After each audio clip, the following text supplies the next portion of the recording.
Bonsoir tout le monde, bienvenue sur la chaîne de la Garde de Nuit, l'association francophone de référence sur George Martin et le Trône de Fer, et bienvenue dans les manuscrits de Maître Aemon, notre format club de lecture. Je suis John et ce soir avec Nymphadora Salut! et Willa. Bonsoir.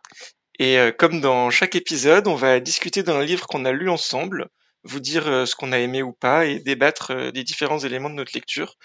Et ce soir, on parlera du troisième et dernier tome de Pallas, une trilogie de Marine Carteron, dont on a déjà parlé des deux premiers tomes dans des épisodes précédents. Mais avant de commencer, on va vous présenter rapidement nos prochaines lectures communes, afin que vous puissiez vous organiser pour les lire avec nous si elles vous intéressent. Et la prochaine, c'est dès la semaine prochaine. Willa, est-ce que tu peux nous en parler? Oui, alors ce sera le tome 3 de La Dernière Geste, donc série de fantasy française.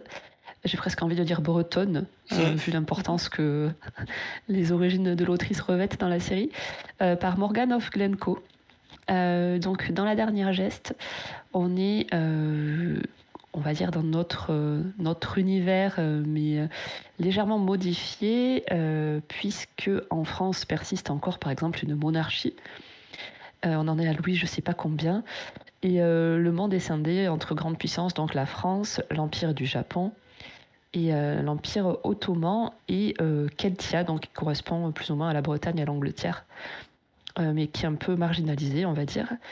Et on suit principalement Yuri, qui est la fille de l'ambassadeur du Japon, donc un des hommes plus puissants de cet univers, qui a toujours appris à mépriser les faits, donc, parce que c'est une catégorie euh, proscrite, on va dire, de la population dans cet univers-là, et qui va peut-être être obligée de revoir ses préjugés suite à des choix qu'elle va devoir faire quand elle apprend que son père l'a fiancée au roi de France.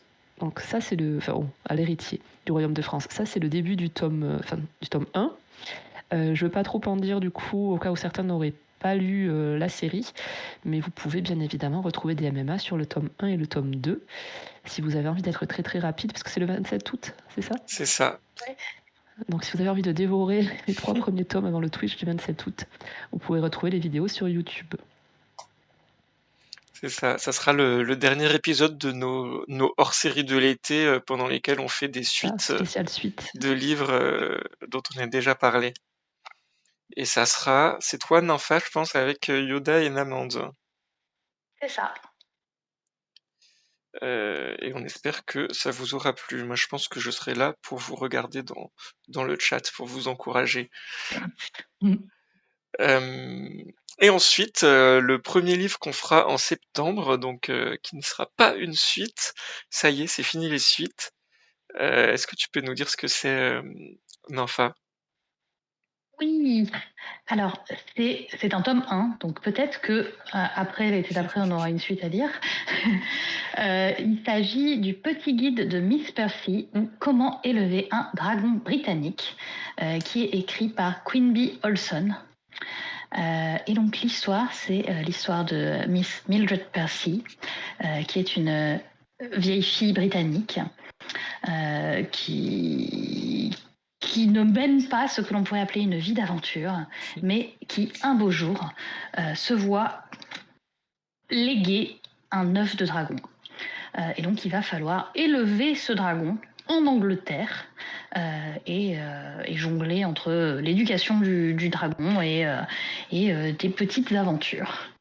Donc, c'est de la cozy fantasy, vous vous en douterez, avec un pitch pareil. Et j'imagine qu'on va boire ça avec une bonne tasse de thé. Ça a l'air mignon comme tout. Ouais. Les deux couves n'ont rien à voir l'une avec l'autre, par contre. Non, Mais ouais. tellement. C'est pour ça que j'aime bien mettre quand il y a des coups VF et VO. Et là, c'est vraiment, au début, je voyais la couve VF, j'étais, oh, ça a l'air tout mignon. Et après, la couve VO, je genre, mais ça renvoie pas du tout le même mood. Ah ouais, c'est marrant, c'est pas du tout les mêmes choix. Ouais. Donc, comme ça, vous pourrez nous dire si ça correspond plutôt à l'illustration française ou à l'illustration en VO. Ouais, Euh, suspense. ouais, suspense. Et donc, réponse le 4 Le 4 septembre. septembre. Et Et ça c'est sera vous avec deux, toutes les deux avec Namande encore. Namande, exactement, ouais. Donc voilà, comme ça vous savez quoi lire les prochaines semaines si vous voulez continuer à nous suivre assidûment et si ça vous intéresse. Et avant de passer au vif du sujet, vous le savez, on aime bien quand on a lu des choses depuis nos derniers épisodes, vous les recommander quand ça nous a plu, parce que quand on lit des choses qui nous plaisent pas, on vous en parle pas. Et Nanfa, toi, t'as quelque chose à nous recommander cette semaine? Oui, oui, pour une fois, j'ai pas lu de la fantaisie. J'ai lu un roman contemporain qui s'appelle Mon mari, qui a été écrit par Maud Ventura. C'est son tout premier roman et ça m'a retourné le cerveau. Globalement il se passe pas grand chose dans le bouquin. C'est une femme. C'est écrit à la première personne. On saura jamais son prénom. On saura jamais le prénom de son mari. Mais elle nous raconte une semaine dans sa vie avec un rapport assez obsessionnel à son mari, dirons-nous. Petit à petit, on va enfin même très vite, hein, on se rend compte qu'elle est pas tout à fait nette, cette dame. Et voilà, et on hallucine un peu. Et c'est voilà, on a des petites bribes comme ça d'une nana complètement perchée. Et, euh, et le truc, c'est on est sur une ligne très fine entre mais qu'est-ce que c'est que cette nana et un côté mon Dieu, j'ai honte. En vrai, peut-être que moi aussi, je vrillerais complètement dans ce genre de situation. Mais non, c'est pas possible, je vrillerais pas. Et c'est hyper bien fait, en fait, c'est super drôle. La fin est ahurissante. Et en fait, je sais pas, c'est un petit côté. Franchement, c'est écrit comme un thriller, quoi. Tu t'accroches, t'es dedans, tu ne lâches pas le bouquin, alors qu'il se passe globalement pas grand chose, mais c'est super bien fichu. Donc, je recommande chaudement Mon mari. C'est noté, ça a l'air assez oppressant. C'est marrant parce que quand t'en parles comme ça, je trouve que on dirait plutôt un livre que nous recommanderait Shrody. Alors, Euh, Shrody l'a lu et Shrody l'a beaucoup aimé. Je voilà. ne sais pas ce que ça dit de moi. Ça- Alors ce que ça te dit toi, je sais pas. Ça m'étonne pas vu ce que tu dis du livre, mais il faut peut-être te poser Ça des donne questions. envie, moi, je trouve. Ouais, bah, c'est C'est intriguant assez en tout cas. intriguant. Ouais. Alors, Ok. mon médiathécaire me l'a chaudement recommandé aussi parce que je l'avais emprunté à la médiathèque. Et du coup, quand j'ai été chercher ma réservation, il me l'a tendu, il m'a dit vous allez voir, il est génial, vous allez fort l'adorer. Ok. Et ben, Ok. il avait raison. Bon, bah, on essaiera peut-être. On vous dira avec Willa si on le lit et que ça nous plaît. Moi j'ai une reco aussi, alors ça n'a rien à voir. C'est The Dead Cat Tail Assassins, donc qui a été traduit en français par quelque chose comme la guilde des queues de chat morts ou mortes. Je ne sais pas comment ils l'ont. Écoutez, j'ai très bien révisé donc la guilde des queues de chat morts, ils ont dit. Donc voilà, ils ont fait ce choix, la guilde des queues de chat morts de P. Djeli Clark, qui est un auteur dont on vous avait déjà parlé. Je pense que c'est toi, Willa, qui avait recommandé Ring Ring Shout. Shout. Mm. Et donc là, on est sur une novella qui est vraiment pas facile à décrire car c'est un peu n'importe quoi.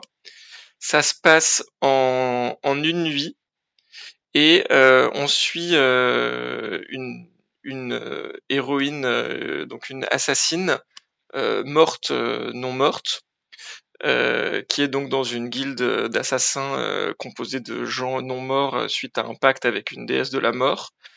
Euh, c'est assez barré comme livre, c'est assez drôle. Les personnages sont très bien écrits et en gros donc qu'est-ce qui va se passer, c'est qu'elle va avoir une mission, un contrat d'assassinat parce que c'est donc des contrats rédigés, signés, etc. Ils ont un espèce de notaire qui leur fait leur contrat d'assassinat. Donc son contrat d'assassinat de la nuit va se passer pas tout à fait comme prévu. Et j'ai beaucoup aimé d'une part pour l'aventure qui est assez bien ficelée. C'est assez court mais ça marche bien.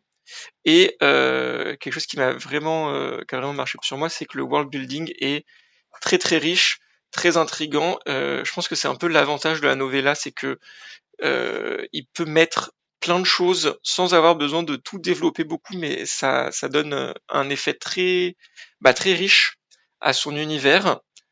Et en fait, ça tient très bien debout parce que parfois ce genre de livre, j'ai un peu du mal quand avec les livres qui m'ont l'air d'être juste des prétextes à montrer un univers réussi. J'ai déjà râlé plusieurs fois sur des livres comme ça. Mais là, en fait, l'intrigue aussi a du sens, a un intérêt. Les personnages sont attachants, sont bien réussis. Donc, franchement, c'était super sympa. Il y a un petit passage en patois qui était pas facile, pas facile à lire en anglais en tout cas, mais bon, on comprend globalement ce qui se passe. Et franchement, c'était top. Donc voilà, si ça vous intéresse, je vous recommande. Moi, c'est direct dans ma pile à lire, hein.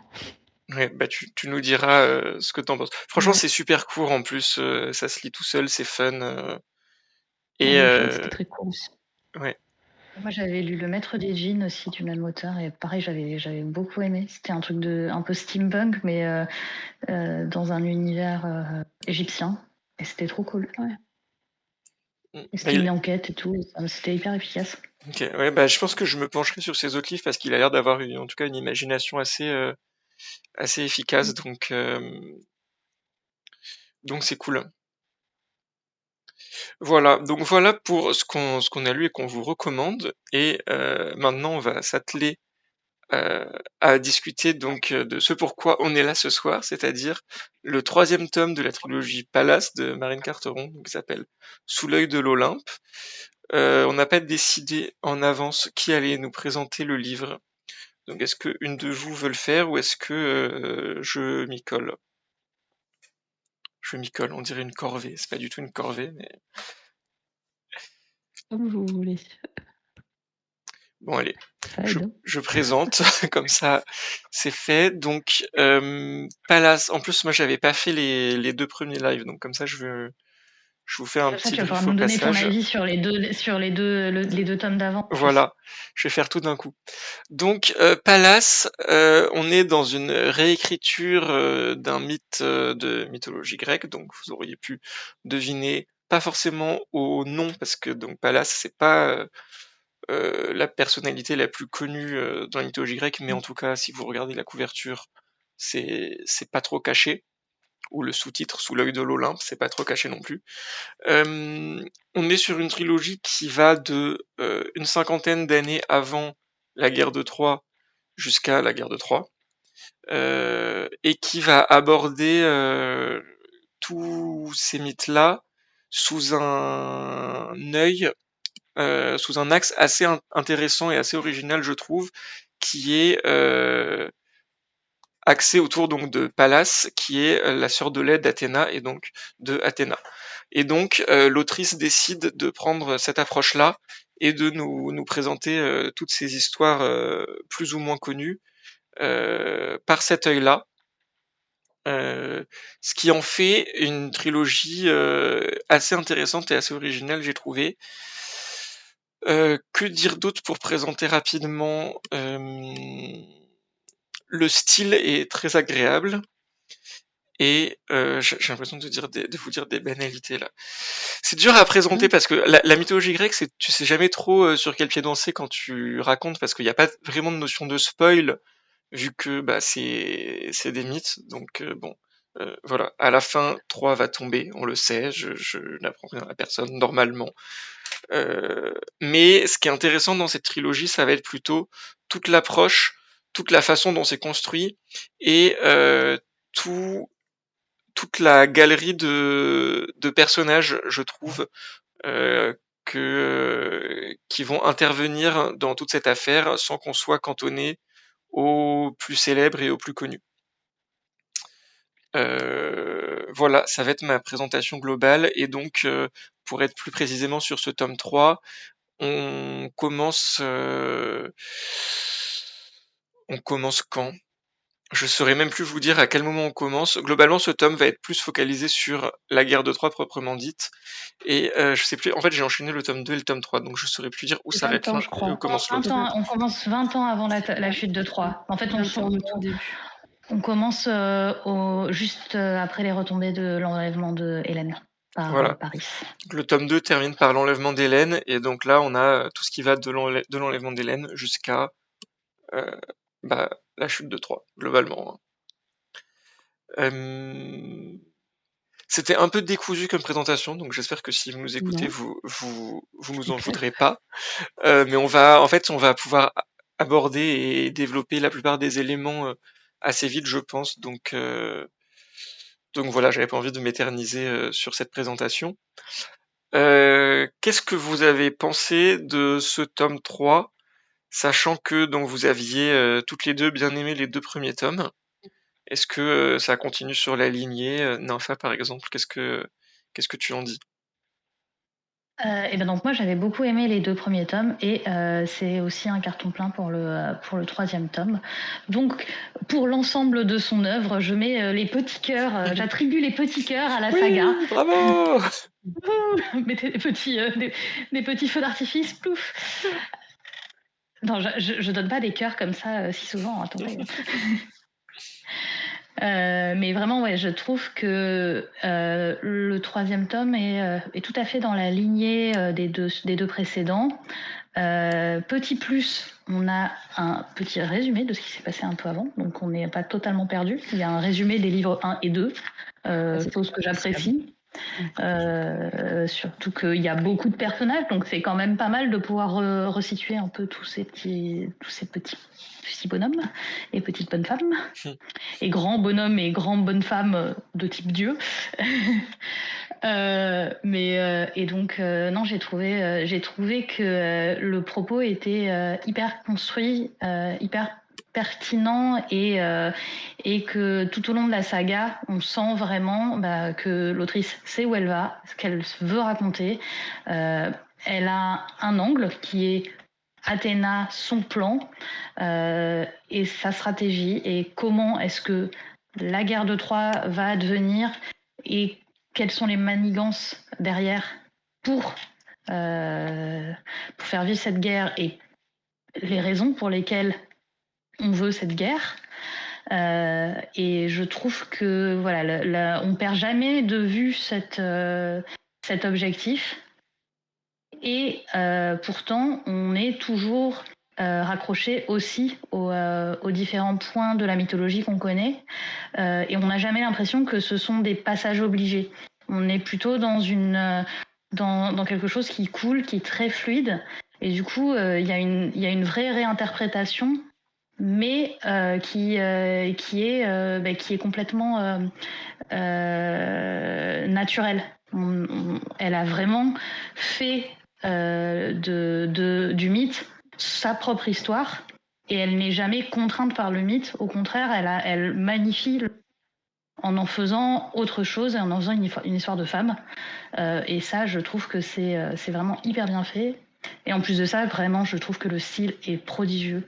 Il y a certaines phrases qui m'ont... Enfin, j'ai pas souvent envie de surligner des passages dans les livres, alors que là, vraiment, il y a certaines... Il y a vraiment certaines tournures qui m'ont touché au cœur, quoi. Donc rien que pour ça, voilà, ça mérite largement les petits cœurs. Et vraiment, il y a beaucoup de réécriture mythologique. La guerre de Troie, on peut clairement la bouffer à toutes les sauces. Mais pour moi, Pallas, c'est dans le très très très haut du panier.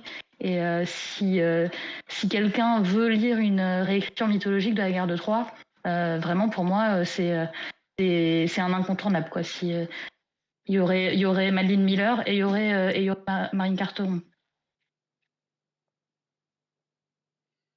Willa, t'es d'accord avec tout ça? Je suis complètement d'accord avec tout ça. J'ai pas grand-chose à rajouter d'ailleurs. En parlant de Madeline Miller, elle la cite d'ailleurs dans ses influences à la fin. Parce que outre toutes les qualités que Nympha a citées, et je la rejoins complètement, et je pourrais pas mieux le dire, donc je vais pas trop en rajouter. Mais moi, ce que j'ai beaucoup aimé, c'est que systématiquement, à la fin d'un tome, elle explique sa démarche et son travail. Alors, ça tombe pas non plus dans quelque chose de trop professoral, mais c'était très intéressant parce qu'elle explique les choix qu'elle a fait, notamment quand elle adapte un épisode. Elle cite aussi les auteurs sources. Elle explique son choix d'en moins mettre en avant certains épisodes, les interstices en fait où il y a des zones de flou et qui lui ont permis où elle s'est glissée narrativement pour servir son propos du coup d'un master plan en fait d'Athéna, et tout en citant les sources et enfin, on sent qu'il y a eu un travail de recherche colossal, que c'est extrêmement documenté, et en même temps ça reste très accessible et alors j'ai envie de dire très humble dans la façon dont c'est exprimé et présenté. Elle essaie pas d'étaler sa science ou de nous en mettre plein la vue, mais voilà, moi je trouve qu'on peut saluer aussi ce travail de recherche et la façon ingénieuse dont elle s'est, comme disait Nympha, approprier les mythes sans les trahir non plus, mais vraiment en profitant de toutes les petites zones d'ombre qu'elle pouvait exploiter pour raconter sa version de la guerre de Troie. Et ça fait quelque chose, comme disait Nympha, de très naturel et de très crédible, parce que je pense qu'il y avait cette grande connaissance à la base des œuvres originales et ce travail, du coup, hyper minutieux en fait. Mm. Et je trouve ça très satisfaisant à lire à chaque fois ce petit récap glossaire à la de fin. compte rendu de lecture. Ouais. Ouais. Et toi, du coup, John? Bah moi, je suis complètement d'accord avec ça. Et en particulier, ouais, j'ai adoré tout ce que tu disais, oui, là, toute cette démarche en fait de l'autrice. Pour moi, c'est vraiment le point fort de toute la trilogie. La façon qu'elle a d'avoir décidé de son axe et de tout expliquer comme ça, y trouver les raisons, respecter complètement le patrimoine, le matériel source, en se l'appropriant. Enfin, ouais, tout ce que vous avez dit toutes les deux, en fait, pour moi, c'est vraiment extrêmement réussi, extrêmement agréable. Le la petite je trouve pas mes mots ce soir. La partie à la fin où elle explique, où elle justifie en quelque sorte ses sources et qu'elle dit bah oui ça c'est certifié là, ça c'est certifié là, ça c'est attesté là, ça on sait pas mais c'est possible parce que blablabla. En fait, il y a vraiment un gros travail de recherche très rigoureux et autour duquel elle a construit toute sa narration et toute son intrigue, avec beaucoup de profondeur aussi, en utilisant des dieux et des déesses un peu plus secondaires, des personnages un peu plus secondaires, en faisant le tri dans ce qui l'intéressait. Enfin, tout ça, c'est vraiment, c'était super agréable. Euh, c'est vraiment sympa aussi, je trouve, d'avoir une trilogie qui est réussie et qui se tient jusqu'à la fin. C'est pas toujours le cas. Parfois dans les trilogies, quand on arrive à la fin, ça tient plus debout, tout se casse la figure. Et là, ça marche bien. C'est français, donc bon, c'est quand même, c'est quand même agréable. Euh, donc ouais, moi j'ai vraiment bien aimé. J'ai mis un sourire et pas un cœur euh, parce que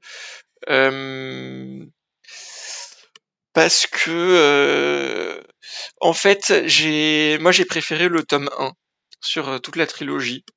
C'est vraiment le tome qui m'a le plus plu, le fait de rentrer donc dans cette démarche dont on parle depuis tout à l'heure. Et aussi ce qui m'a beaucoup plu dans le tome 1, c'est que on était vraiment sur des épisodes peu connus. Et donc il y avait en plus de tout ça un vrai sens de la découverte pour moi. Euh, Là où ce troisième tome en particulier, on arrive sur la guerre de Troie, c'est plus attendu. C'est bien fait, c'est bien maîtrisé et c'est solide, donc ça tient debout. Ce qui est, ce qui pour moi en fait une réussite parce que toute la trilogie se base sur des concepts qui doivent être tenus jusqu'au bout. Mais c'est vrai que j'ai moins eu le côté découverte, surprise, apprentissage, etc. J'avais plus l'impression d'être bah ouais, sur une fin, donc on sait ce qui va se passer, on conclut, on termine. Ça m'a un peu fait comme il y a des séries où ça fait ça. Alors c'est vraiment, je suis en train de faire des comparaisons qui n'ont pas de sens, mais ça m'a un peu fait penser à des fins de séries type Vendavision, où bah, tout le début de la série c'était très original, avec des concepts, je vais pas m'étendre, mais bon, des concepts de séries télé détournées, etc.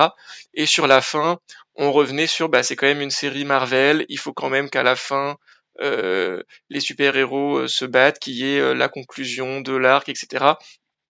Et c'est sympathique, mais c'est moins intéressant, je trouve, que le début et la mise en place. Donc, c'est pas loupé, c'est réussi, mais ça m'intéresse moins, en fait, de voir la conclusion que de voir la mise en place.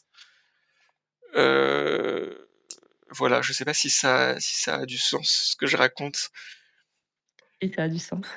C'est vrai. Après, moi, c'était un peu l'inverse, parce que moi, en fait, j'avais pas aimé le personnage principal du premier tome. Enfin, Ouais, bah, c'est je l'avais celui pas que je... détesté, mais c'est celui que j'aime le moins parce que le personnage principal était vraiment très ado et très nunuche.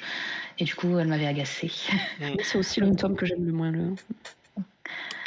Et voilà. Mais du coup, oui, je comprends assez bien ton ressenti. Après, moi, j'aurais quand même tendance à nuancer parce que je trouve que justement, tu vois, tu parlais de Marvel. Moi, j'ai beaucoup aimé l'angle qu'elle a pris dans le dernier tome, qui est de ne pas rendre le combat et la guerre de Troie glamour, de ne pas héroïfier les héros. Et pour moi, ça, c'est un angle que je trouve assez inédit, en fait. Donc même dans le 3e tome, moi j'ai vu des surprises parce que pour moi la guerre de Troie, elle est pas souvent racontée de cette manière-là. Il y a quand même un angle qui est choisi, qui est complètement assumé pendant tout le tome, qui est un peu un angle de fondu au noir sur des événements qui sont parfois très très connus dans la mythologie, hein, qui peuvent être très très attendus, mais sur lesquels elle va pas du tout s'étendre parce que c'est pas son propos. Et ça, j'ai trouvé que c'était vachement intéressant en fait, parce que c'est pareil, je trouve que on pourra en parler plus en partie spoiler, mais je trouve que ça participe vraiment à un message global du tome. Que j'ai trouvé vraiment très joli, qui est vachement actuel, surtout quand tu le mets en regard des guerres actuelles. Et du coup, ça m'a énormément plu et ça m'a beaucoup surprise parce que pour le coup, moi, je m'attendais pas du tout à ce genre de façon de raconter la guerre de Troie. Oui, à ce qu'on élude presque la guerre, quoi. Exactement. Et c'est vrai que c'est marrant, elle se permet complètement de choisir les épisodes qu'elle développe et les épisodes qu'elle passe en quelques lignes, quoi. Il y a des épisodes qui font pratiquement tout un chapitre, genre l'épisode avec les Amazones, quand t'as des épisodes qui sont bon bah lui il est mort, lui il s'est battu, lui il est mort et puis voilà quoi. C'est ça, toc, ça c'est réglé, c'est fait. Je sais pas, en fait, ça m'a fait un peu penser à l'approche Tolkien de l'épique. On en avait parlé, je pense, quand on avait lu le premier tome du Seigneur des Anneaux, où on s'était dit, c'est marrant parce que dans le film il est hyper épique, et il y a des combats, des scènes ultra visuelles. Et en fait, quand tu relis le livre, tu te dis, mais en fait, le livre est pas du tout épique. Et dès qu'il y a des scènes un peu de violence ou d'épique, justement, on va les éluder parce qu'on n'a pas envie de glamouriser la guerre et la violence. Et ouais, j'ai trouvé que c'était intéressant d'avoir pris ce parti pris là aussi.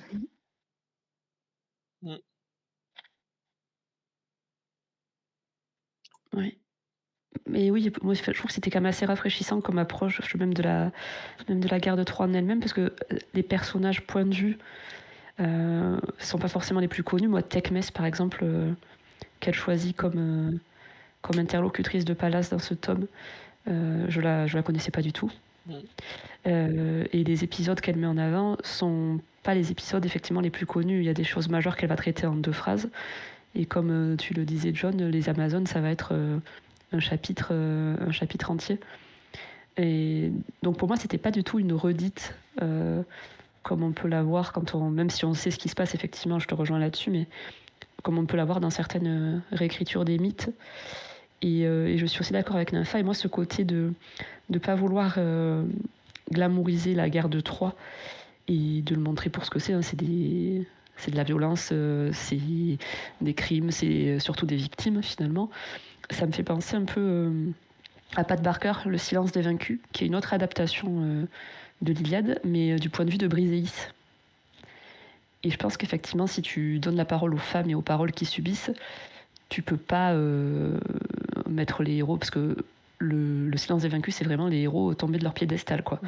Et la vie des prisonnières dans le camp des Grecs. Et donc effectivement, vu son intention à elle, même si l'axe principal c'est le master plan d'Athéna, c'est quand même les femmes, et les femmes dans la guerre, dans l'Iliade, forcément elles vont pas avoir le point de vue, enfin le point de vue des victimes, quoi, ou des dommages collatéraux. Donc c'était dans sa démarche, c'était cohérent finalement de pas mettre en avant. Ouais, et puis en plus, il n'y a pas de camp non plus qui est choisi. Oui, Il n'y c'est a, ça. y a pas de méchants et de gentils. Enfin, en tout cas, pas de. Il y a des méchants et des gentils individus, Voilà, mais ils sont des deux côtés. dans les deux camps. C'est très gris au final. Les personnages, ils sont vraiment construits. Et même du coup, des personnages de boucher, on peut le dire, vont être aussi victimes de la guerre. Enfin, il y a quand même une façon de montrer la violence qui est effectivement, les femmes sont victimes, mais pas que les femmes, les hommes aussi sont victimes, et même ceux qui commettent les atrocités sont victimes. Alors, certaines plus que d'autres. Il y en a qui sont vraiment pas victimes dans l'histoire. Et c'est pareil, ils sont pas non plus victimes des dieux. Il y a les dieux, mais les dieux aussi entre eux se mettent sur la gueule, et il y a des. Enfin, j'ai trouvé que tout ce petit microcosme est très intéressant, parce qu'en fait on a du mal à prendre un parti et au final tout le monde est un perdant, quoi. C'est pas juste la chute de Troie, c'est la chute de beaucoup plus que de Troie. Je suis d'accord avec le fait que tout le monde est victime et qu'il n'y a pas de gentils et de méchants. Dire qu'ils sont pas victimes des dieux, je suis moins d'accord. Ils sont quand même clairement victimes des dieux. Non, ils sont victimes des dieux, mais ils sont pas que victimes des dieux. Oui, Ils et sont il y a aussi des dieux qui acteurs sont des victimes dieux. aussi. Mais... Il y a des dieux qui sont victimes aussi. Et Sans- parfois, même des dieux qui victimisent sont victimes aussi. Oui. Et puis, il y a des humains qui en profitent bien aussi dans l'histoire, quoi. C'est pas que des victimes. Tout le monde prend cher. Tout le monde prend cher, ouais. C'est un peu de la souffrance dans tous les sens. Ouais. Est-ce que ça serait pas Alors, un il y petit en a peu qui sont une tragédie quand même. Ouais. C'est une tragédie grecque. Mince. Voilà, mince. On aurait pu s'en douter.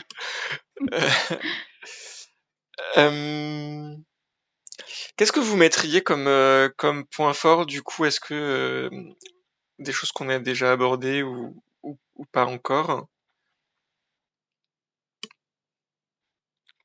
Moi, c'est la démarche, j'ai dit déjà, donc voilà, je le redis, On l'a déjà abordé en fait. Moi, je te rejoindrai là-dessus aussi, sur la démarche. Moi, c'est un peu tout. Pour moi, il y a très peu de points faibles au final. Du coup, non, vraiment, il y a la prose aussi dans tout ça qui est magnifique. Le style, ouais. C'est extrêmement bien écrit. Le style est, vraiment, il y a des phrases sublimes, quoi. Donc, il n'y a pas que la démarche. C'est pas juste un projet réussi par sa démarche. Intellectuel. Voilà, il n'y a pas qu'un cheminement intellectuel, il y a aussi des personnages qui sont super bien construits et qu'on adore suivre. Il y a des phrases sublimes. Enfin, il y a quand même vraiment globalement tout ce qu'on aime dans un roman, quoi. C'est pas juste une belle proposition intellectuelle, quoi.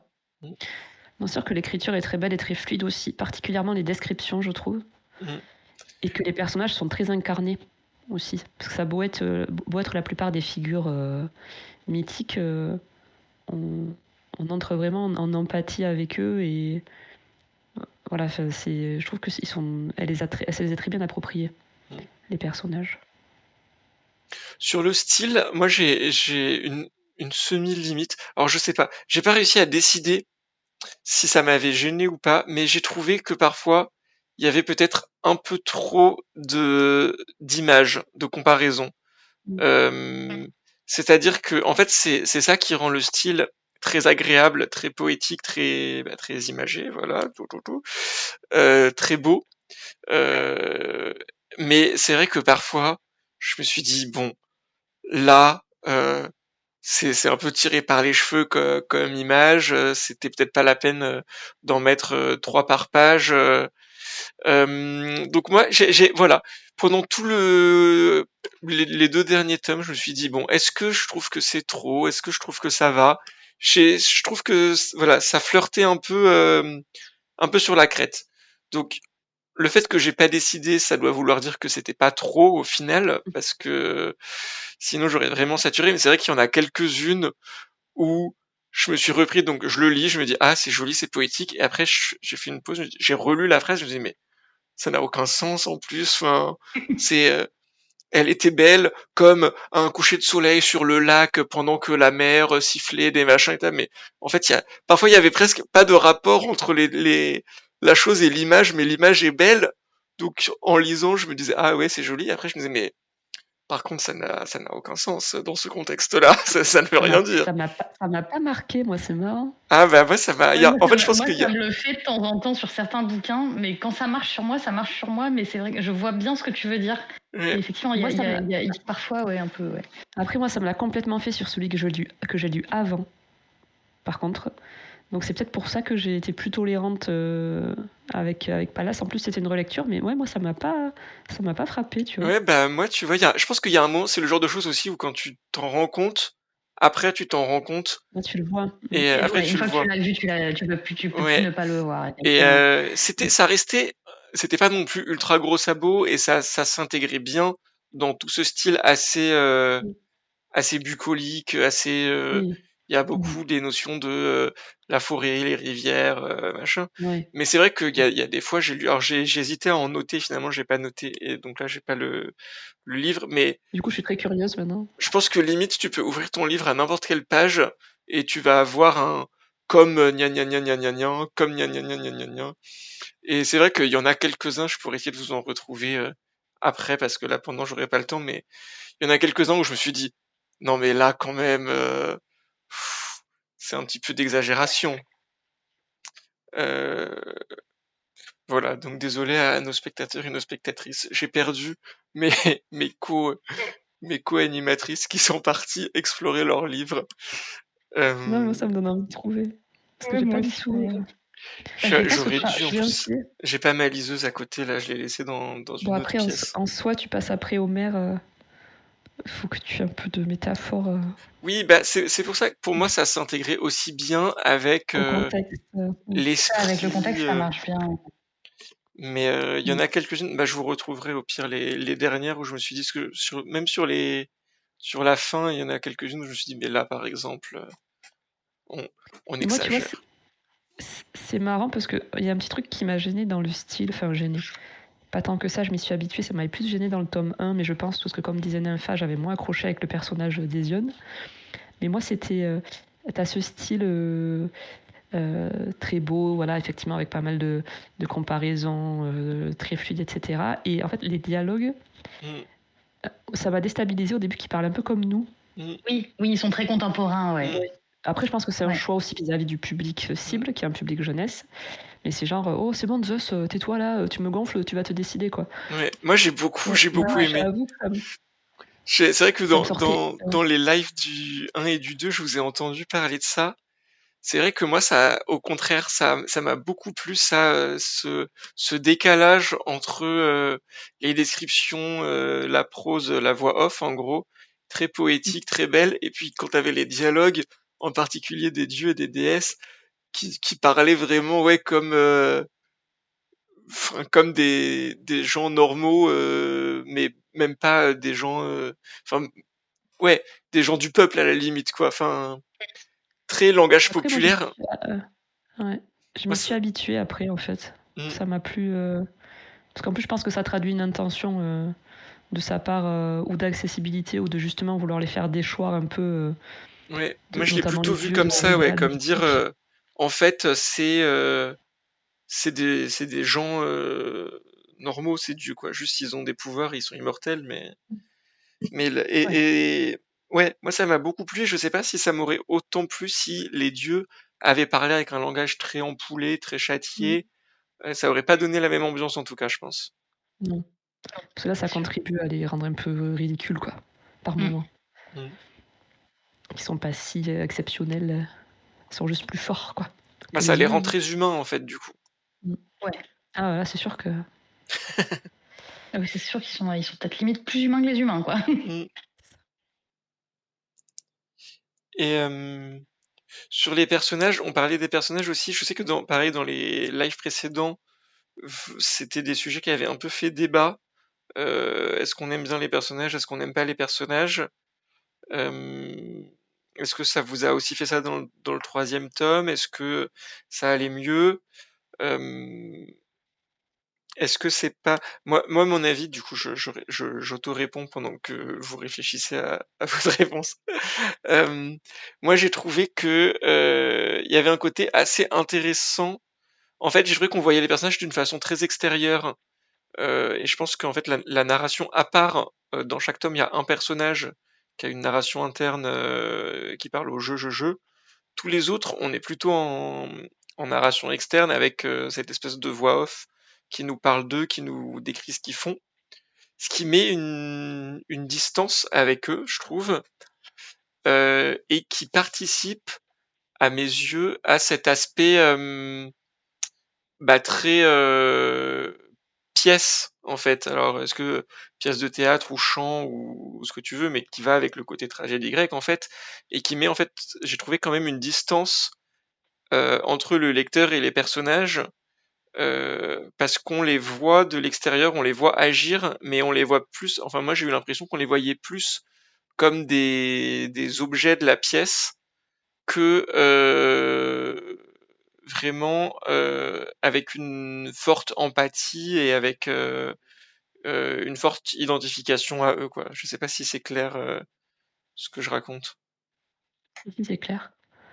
Et je suis assez Euh, d'accord. Et je pense qu'effectivement, en plus, on les voit du coup un peu comme des pièces du jeu d'Athéna. Donc mm. Mm, ça permet aussi de, de souligner ça. Et je pense qu'en plus, là, vu comment euh, tout finit de manière quand même plutôt tragique, euh, ça permet aussi d'être un peu, d'avoir une vision un peu plus clinique et moins déprimante, parce que sinon, ce serait quand même vraiment très badant. mm, Mais du coup, moi, ça m'a pas gênée et j'ai réussi à projeter plein de choses sur les personnages sans que, parce que je trouve qu'ils sont quand même, ils sont quand même hyper intéressants, ils ont quand même beaucoup de profondeur, sans qu'effectivement on soit totalement proche d'eux. mm. Là où je serais peut-être un tout petit peu, je pense que c'est ça mon micro point faible s'il en faut un, c'est que j'ai toujours une petite frustration parce qu'en fait j'aurais quand même voulu les suivre un peu plus. Et en fait là du coup on a des bribes de personnages euh, et il y a des choses que j'aimerais creuser. Et même les personnages du tome d'avant, on les voit moins. Et moi, je sais pas, j'aimerais bien savoir que devient Ezion, savoir si elle a un peu pris du. A priori, elle a pris du plomb dans la tête, par exemple, hein. Mais du coup, voilà, je serais curieuse mais ils sont tellement nombreux que bah, on est obligé de ne pas s'attarder trop Oui, c'est ça. sur chacun. Et c'est peut-être ça qui, moi, m'a un tout petit peu manqué. Il y a certains moments où je dis on change là, on change de focal. Mm. Bon, bah tant pis, au revoir. Je, je pense que c'est parce que c'est tellement bien fait qu'on a envie d'en avoir plus, en fait. Ouais. Mm. Moi, ça m'a fait un peu la même chose. Mm. Oui, oui, ça va assez vite en fait, mine de rien. C'est souvent des scènes très courtes parce que, bah, comme on disait, c'est vraiment focalisé sur les éléments importants pour cette histoire-là. Et donc dès qu'on a fini la scène qui avait une pertinence pour le plan d'Athéna globalement, pof, on passe à la scène d'après quoi. Mm. C'est très morcelé au final. Ouais. Ah, et puis même, en plus, ça se lit hyper vite. Oui. Moi, c'était une relecture, mais je l'ai lu un jour et demi, je pense. Enfin, ça se lit, comme ça se lit très bien et qu'effectivement, c'est plein de petits épisodes comme ça, c'est rapide à lire. Ouais. Donc ça peut contribuer en plus à ce côté, on sent que c'est un peu flash, quoi. Oui, les deux vont ensemble pour donner cette impression de très de spectateur, quoi. Alors on peut mettre de l'affect quand même, on met de l'affect quand même parce que en particulier il se passe des choses horribles. Mais j'ai trouvé que c'était ouais, un affect de spectateur, quoi, assez extérieur. Ce qui m'a pas dérangé forcément, hein, c'est. Mais t'as ce côté inéluctable en plus, parce que comme vous disiez, tu sais ce qui arrive de toute façon. Donc tu t'investis pas peut-être de la même façon que quand tu sais pas ce qui va arriver au personnage. Non, et puis en plus, là, il y a pas, même en n'étant pas forcément méga supra familier de la mythologie, il y a plein de choses qui se sont annoncées, notamment via le personnage de Cassandre, dont on sait tous que Cassandre, c'est celle qui voit l'avenir et qu'on n'écoute pas. Alors, certes, les personnages, ils l'écoutent pas forcément, mais le lecteur, lui, il l'écoute, et donc, du coup, globalement, même si tu ne connais pas forcément l'intégralité de ton... si t'es pas hyper au point sur ta garde 3, bon, là, tu sais, quoi. Oui, puis globalement, voilà, c'est parce que si c'était, tu sais comment ça finit, mais à la fin, ça se passe bien, c'est pas pareil que tu sais comment ça finit et à la fin tout le monde va mourir, donc bon, de toute façon, voilà, bon, que des cadavres en sursis dans cette histoire. Ceci étant dit, le plan d'Athéna, jusqu'au bout, tu sais pas exactement. En fait, il y a quand même toujours un vrai Oui. suspense sur le plan d'Athéna lui-même. C'est vrai. Je trouve que t'as un suspense sur en quoi il consiste. Moi, j'ai pas eu trop de suspense sur le fait que son plan allait marcher. Ça m'a. Enfin, ouais, je sais pas pourquoi d'ailleurs, parce que ça nous est pas forcément annoncé pour le coup, mais c'est vrai que j'avais peu de doutes sur le fait qu'à la fin ça fonctionne. Et alors moi, ça serait peut-être ça, du coup, mon petit point faible, ça serait sur ce tome en particulier, sur le plan d'Athéna qui parfois m'a paru trop euh, trop réussi en quelque sorte. C'est-à-dire qu'en fait, alors oui, elle a des pouvoirs de divination, je suis même pas sûr, mais alors elle est très sage, elle a des alliés qui font de la divination, etc.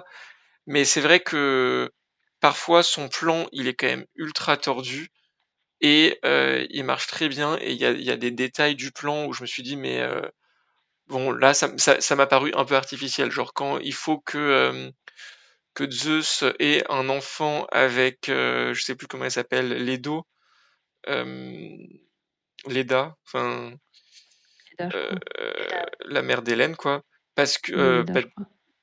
parce qu'il faut que derrière il y ait un descendant de Poséidon et de Zeus, parce que à un moment il va falloir qu'on sacrifie le descendant de Zeus et de Poséidon parce que ça va permettre à Poséidon d'intervenir dans la guerre.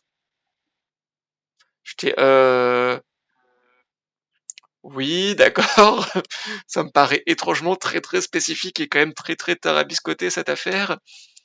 Euh, et des petits trucs comme ça qui m'ont paru peut-être un peu plus artificiels dans des détails du plan, dans des détails du plan d'Athéna. Certains détails avec Apollon peut-être aussi. Enfin, il y a. Après, au final, j'en ai pas tenu rigueur. J'ai lu, j'ai dit bon, ça me paraît un peu, voilà, bon, c'est pas grave. Je lis, c'est agréable. C'est des éléments aussi de l'histoire qui viennent prendre une nouvelle justification et un nouvel éclairage. Et là, ça devient très intéressant parce que c'est ce qu'on disait au début, c'est-à-dire que l'autrice vient donner des explications à des choses qui n'en ont pas forcément dans la lecture classique du mythe. C'est ce qu'elle dit aussi dans son annexe, c'est qu'elle dit bah ces trucs-là, on nous dit ça se passe comme ça, il n'y a pas trop de raisons, à part si Athéna était derrière tout ça. Donc il y a un côté un petit peu rigolo dans cet angle-là, mais voilà, j'ai trouvé que par moments c'était un peu too much. Ouais, je suis un peu d'accord, mais sauf que je l'excuse parce que on parle d'Athéna. Athéna, c'est quand même la déesse de la stratégie. Donc s'il y a bien un personnage qui peut avoir un master plan ultra tordu, ultra bizarre et pensé à 1000 bandes, je veux bien que ce soit Athéna. Ça aurait été n'importe quel autre personnage qui aurait été essayé de se mettre à son niveau. Je suis pas d'accord. Athéna, je veux dire, la meuf, elle est connue, c'est elle, c'est la déesse Mm. c'est elle la déesse de la stratégie. Donc, écoute, admettons. Oui, ça serait Mais le je master suis un plan peu d'accord. d'Arès, on serait pas trop d'accord, quoi. Voilà, c'est ça. On aurait dit, bah non. Voilà. Athéna, elle est déesse, c'est son truc, quoi. Genre, Ouais. la meuf, elle est connue pour ça, quoi. Mm. Après, elle saisit un peu, elle se retrouve quand même un peu dans la merde par moment. Enfin, il y a des moments où elle est un petit peu mise en difficulté, ça vient un peu contrebalancer peut-être ce côté master plan. Et il y a Ouais. quand même des moments où elle saisit un peu Ouais. les opportunités, comme avec Héphaïstos. Il fait un truc qui lui permet après de l'utiliser sur le moment quand elle en a besoin, quoi. Mm. Donc ça effectivement, après, c'est vrai que c'est vraiment un master plan de chez master plan calculé sur plusieurs générations. Mm. Mais il y a ces petits éléments là qui viennent un peu contrebalancer peut-être ce côté Ouais. stratège. Non, mais je l'accepte, hein. Et c'est vrai et en fait, il y a des trucs certains éléments m'ont pas dérangé parce que tu te dis, oui, ok, c'est crédible, je veux bien croire que elle se soit dit qu'elle aurait besoin, enfin, tu vois, quand elle plante les graines pour créer la guerre, etc. Tout ça, c'était assez crédible, mais il y a certains détails de trucs où j'étais bon. Mais oui, on peut lui excuser parce que c'est Athéna, elle est trop forte, hein. Euh, Mais c'est vrai que du coup, il y a effectivement les autres personnages en face, bah, ils paraissent un peu faiblards, quoi. Oui. Que Zeus quand même, il est. Alors après, c'est aussi une bonne chose de mettre un peu d'un Zeus un peu couillon, quoi. mm, Mais moi, c'est pour ça que je me toujours demande, jusqu'à la fin, je me demandais quand même s'il n'y allait pas y avoir un truc qui allait dérailler, parce que justement, c'était tellement tordu, compliqué, etc. Et je ne dirais pas, parce qu'en fait, quand même, on a vaguement spoilé. Enfin, est-ce qu'on a spoilé la fin? On n'a pas spoilé la fin, Non, on n'a pas on est spoilé la d'accord. fin. On a dit qu'il y allait y avoir la chute de Troie, mais c'est pas un spoil. Barça. Ça, Mais du coup, oui, non, c'est le l'histoire. master plan, la réussite ou pas du master plan d'Athéna, on ne sait pas totalement. Et moi, vraiment, jusqu'à la fin, je ne savais vraiment pas. Mm, Je me demandais s'il allait pas en voir un truc et qu'est-ce qui allait être le grain de sable. mm. Et peut-être qu'il y a un grain de sable, peut-être qu'il y a deux grains de sable, peut-être qu'il y en a 15, peut-être qu'il n'y en a pas. Je ne vous dirai pas parce qu'on est encore vaguement en partie sans spoil. On est vaguement parti sans spoil, oui. Euh, Est-ce que toi, Willa, t'aurais avec Nympha, on a chacun dit un petit point faible potentiellement. Est-ce que tu aurais un autre point faible à dire? Moi, c'était les dialogues au début, mais franchement, ça s'estompe pas à la lecture et je trouve que finalement, ça s'intègre bien. Point faible, ben, en plus de ce que vous avez dit, non, j'avoue que je vois pas. En général, après, les personnages point de vue, les interlocutrices de Pallas à chaque tome, alors c'est peut-être parce qu'on est dans le point de vue à la première personne, alors que tous les autres, comme on disait, on les voit de façon plus distanciée, mais c'est pas les personnages nécessairement auxquels j'accroche le plus à Mm, chaque fois. je suis d'accord. À la limite, ma préférée, c'était peut-être Non, dans le tome 2. Après, Tecmès, elle est intéressante pour plein de raisons, j'ai trouvé.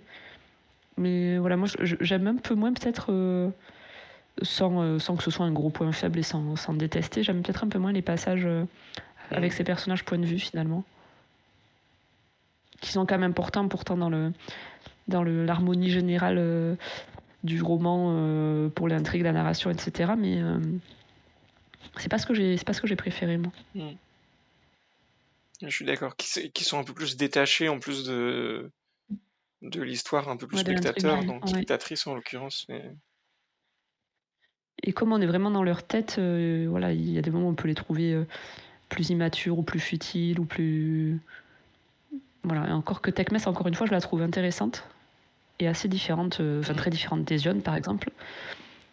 Mais voilà, c'est vraiment parce qu'il faut trouver un truc qu'on a un peu moins aimé, parce que je chipote là. Moi, j'ai bien aimé Tecmès. Je pense que comme toi, j'ai préféré Venom. Mais non, Tecmès, je trouvais qu'elle avait quand même plein d'aspects intéressants. Ouais. Mais limite, je trouvais qu'on la voyait pas assez. Mais comme je disais tout à l'heure, de toute façon, je trouve qu'on voit que tous les personnages, j'aurais voulu les voir plus. Ouais. Donc, Mais peut-être qu'on la voyait moins que les deux précédentes. je pense qu'on la voit moins que les deux précédentes. Je pense qu'on a vu C'est beaucoup peut-être plus erroné. Dion et Ezion que Tecmès. Tecmès, j'ai l'impression qu'on l'a moins vu, ouais.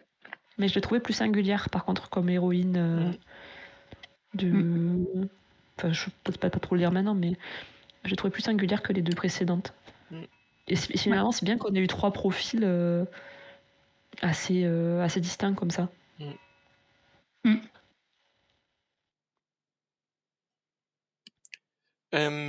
L'autre thématique, moi, que j'ai notée, dont on n'a peut-être pas encore parlé, et avant d'aller en partie spoil, c'est le côté assez féministe du livre. Vous en parliez dans les épisodes précédents.